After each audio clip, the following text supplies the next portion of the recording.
there is no forward movement in life without some level of separation. In fact, we could say that life as a whole is a sequence of separations. You get separated from your family for the first time when you go to kindergarten. Then you get separated from your kindergarten friends when you go to elementary school. And throughout your life, there is always separation after separation with every new step in life. You get separated from friends group, you get separated from environments that you are used to, you get separated from your family when you embark on the journey of the adult life. You get separated from your old belief systems. Sometimes you get separated from the values that were imposed on you by your culture. You get separated from the identity that you held, or the idea of yourself that you held throughout the most of your life. So at every stage of life and at every important point in your life, there is some separation happening. Now, what does this have to do with anxiety? Well, what is this separation exactly? It's a destruction. Destruction of the world as you knew it. As we said, you're getting separated from friends, family, environments that you are used to, environments that you feel safe in.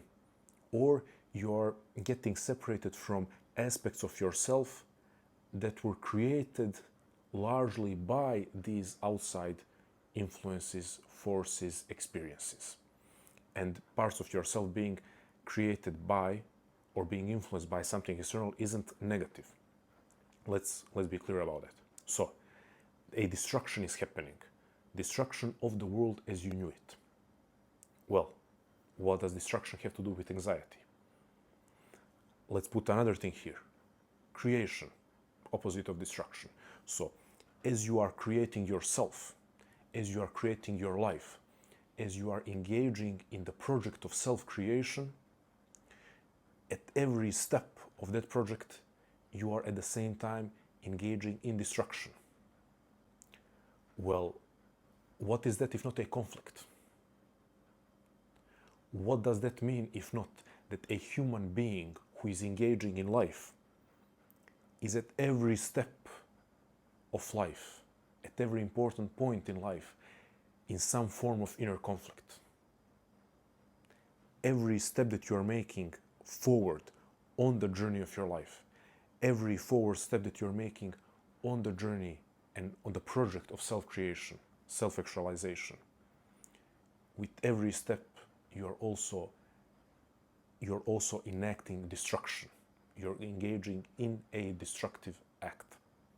Well, you are not going through life being fully aware of this, or being aware of this at all on the level of consciousness that we use to operate in our daily lives.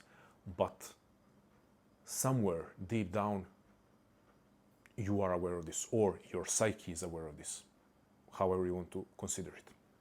Well, this is how Otto Rank, the great psychologist coming from Vienna School of Psychoanalysis together with Carl Jung, Sigmund Freud and Alfred Adler, how Otto Rank defined anxiety. He considered anxiety to be the apprehension of separation.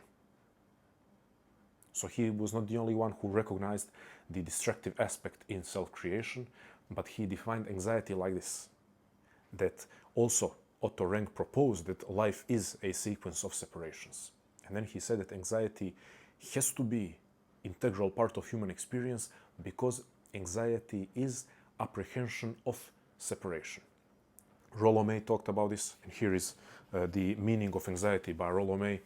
There is the chapter of anxiety interpreted in the or by the psychotherapists, and then section Otto Rank, anxiety and individuation.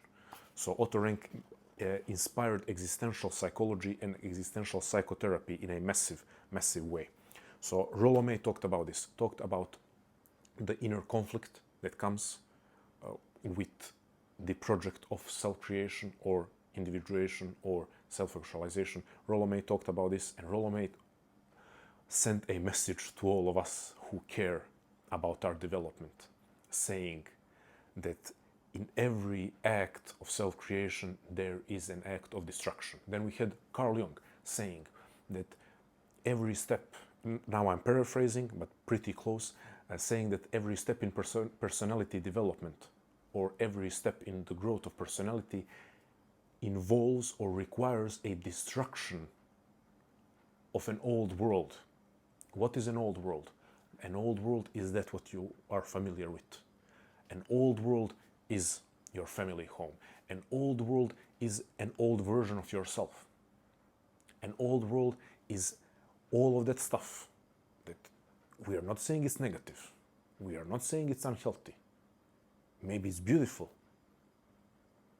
but it's something that needs to be left and or moved on from in order for you to grow. Nietzsche said, how will you arise out of the ashes like a phoenix if you first don't burn?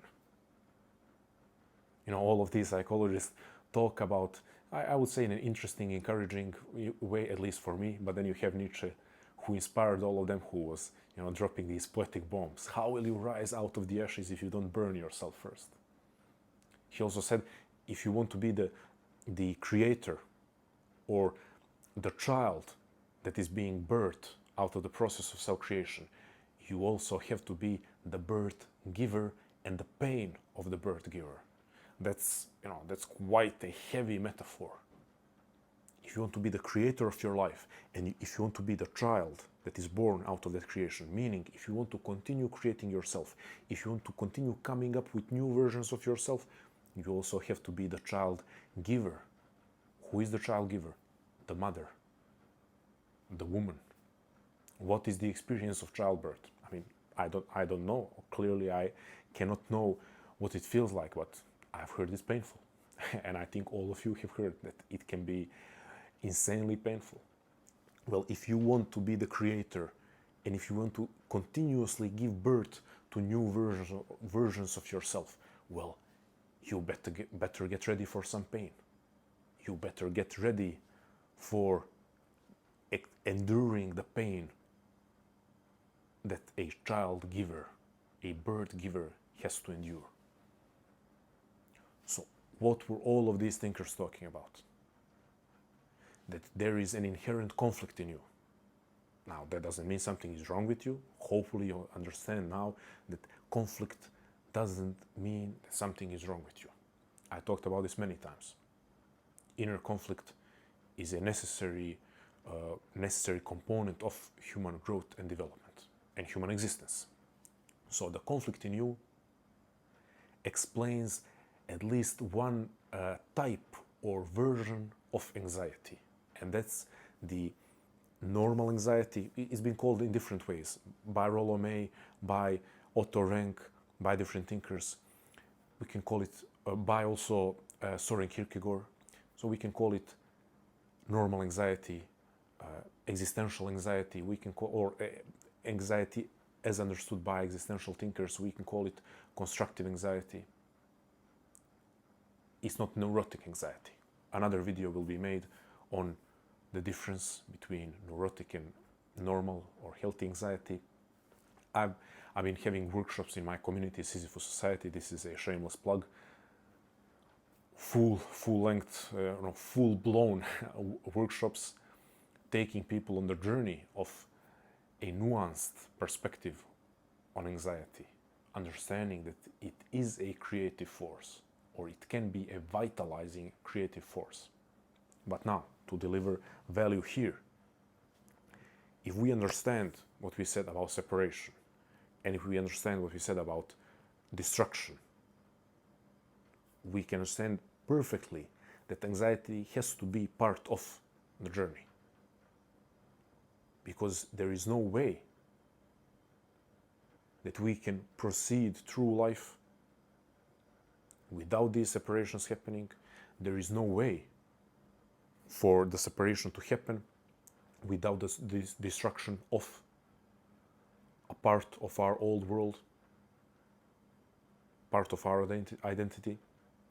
There is no way to create something new without destroying something in order to clear the way for the new.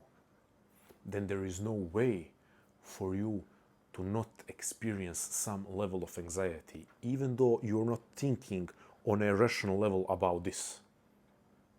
You're not applying for a job or entering a relationship or exiting a relationship or moving to a new city. You're not doing those things and processing this on the forefront of your awareness. You're not doing any of these things that we mentioned, that are very common, and thinking, okay, this is a separation as Otto Rank described it. Okay, now I'm about to destroy a part of my world. Okay, now part of my identity is going to be destroyed. Okay, then it's normal for me to experience anxiety. No one is doing that. No one is doing that. So it's completely normal that you're experiencing anxiety, you're confused about it, and you think maybe something is wrong with you. Well, here I am to tell you nothing is wrong with you.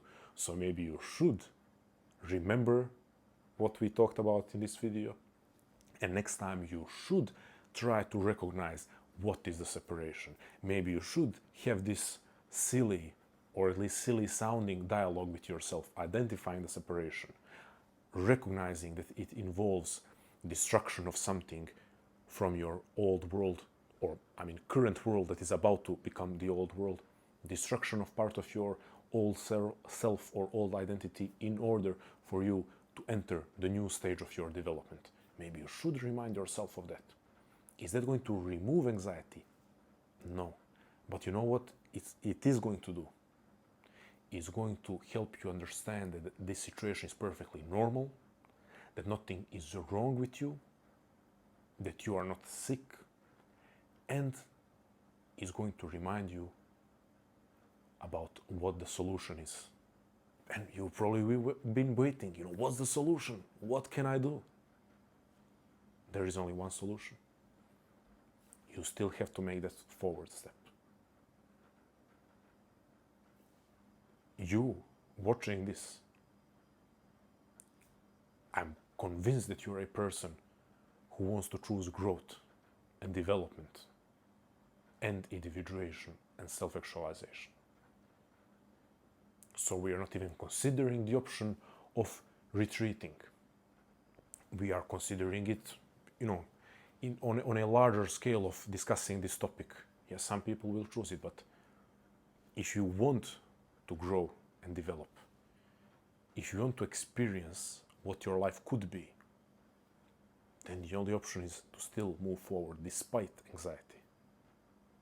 Now, how do you move forward despite anxiety? That's a separate topic that will be placed in a separate video. Once again, Sisyphus Society has workshops on this, regular workshops, regular conversations on this, so consider becoming part of, I can say, the best place online to learn about and engage in nuanced human growth and development. However, I will still continue, of course, making videos here. So for now, the message is to still move forward through anxiety and despite anxiety, because that apprehension of separation cannot prevent you from growing, should not prevent you from growing. Once again, maybe we need to be reminded of Nietzsche's words. How will you rise out of the ashes if you haven't burned in your own flames first? Thank you.